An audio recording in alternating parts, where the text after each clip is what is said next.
আপনি বিএমপি কোন আর আমি লিখুন দুটো একই হ্যাঁ ভাই ভাই এক মার জন্ম রে দুইটা। স্টুডেন্টরা এখন মাঠে আছে, সেই জন্য আমরা শান্তিতে একটু দোকানদারি করতে পারতাম, কিন্তু স্টুডেন্টরা যখন চলে যাইব তখন আমাদের কে বাঁচাই। আওয়ামী লীগ সরকারের আমলে এই হাটে অবৈধভাবে দোকান বসিয়ে প্রতি দোকান থেকে 500 থেকে 1000 টাকা পর্যন্ত চাঁদা নেওয়া হতো। আগে চাঁদা এটার কোনো ফিক্স ছিল না, মানে এক এক দিন এক এক রকম নিত, যার থেকে যা পারতো তা নিত আর কি। যখন আওয়ামী লীগের ছেলেফেলেরা ছিল তখন মনে করেন কারোর থেকে 1000 টাকা নিত, কারোর থেকে আবার প্রতিদিন 5000 টাকা নিত।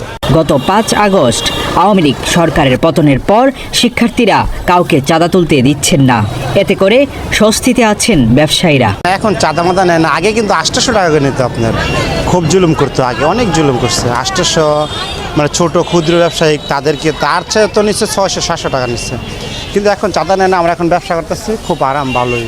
না আমরা যে সরকার আছে সেই সরকারই চাই এখন বর্তমানে, যে সরকার আছে আমাদের এই সরকারই দরকার, যে এখন খুব চালাইতেছে, খুব ভালো চালাইতেছে, বুঝছেন।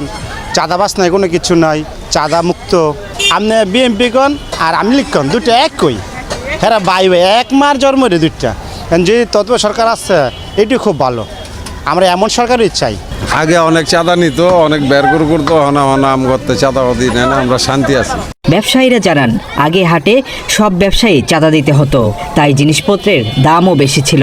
তবে এখন চাঁদা না থাকায় দাম কিছুটা কমেছে। যেমন ইলিশ মাছ আপনার কেজিতে 100 টাকার মতো একটু কম বলছে আর কি আগের থেকে। ফল ফ্রুটস আপনার বা নিত্য প্রয়োজনীয় খুব বেশি আপনার তারতম্য হয়নি, আগের মতোই আছে, হয়তো 10 টাকা 20 টাকা এরকম কমিয়েছে, এর বেশি কিছু না। আমরা চাই শান্তি শৃঙ্খলা, যে দেশ চালাবো হ্যাঁ আঙ্গ রাজা, যা গরিবের দুঃখে সুখে আছে হ্যাঁ আঙ্গ রাজা। প্রায় 10 বছর ধরেই ডিএনসিসি ও জেলা প্রশাসকের কার্যালয়ে থাকা হাটবাজারের তালিকায় মেরাদিয়া হাটের নাম নেই। বৈধভাবে হাট না হওয়াতে এখান থেকে রাজস্ব পায় না কোনো প্রতিষ্ঠান। 5 তারিখের পরে 6 তারিখে আসছিল, এখন এরপরে আর আসে নাই, জানি না সঠিক কারা আসছে, সঠিক কোন দলের। চাঁদা বন্ধ হওয়াতে ব্যবসায়ীর পাশাপাশি ক্রেতারাও স্বস্তির নিঃশ্বাস ফেলছেন। আগের থেকে আর কি আপনার বাটলে ওইরকম উল্লেখযোগ্য কিছু কমেনি, কিছুটা আপনার দামে হয়তো তারতম্য হয়েছে আর কি। যদি না নিয়ে থাকে এখন অবশ্যই এটা ভালো, অবশ্যই এটা না বলার তো কিছু নেই, অবশ্যই ভালো। এবং আমরা চাই যে এই জিনিসগুলো যেন উঠে যায় আস্তে আস্তে, চাঁদা বা মানুষকে হয়রানি করাটা যেন উঠে যায় আস্তে আস্তে, কারণ আমরা সাধারণ জনগণ এতটুকুই চাওয়া আমাদের। ব্যবসায়ীরা বলছেন এখন চাঁদা ছাড়া ভালো আছি, তবে নতুন নির্বাচিত সরকার আসার পর কেউ যদি আবার ফের চাঁদা দাবি করে তখন সংকটে পড়তে হবে।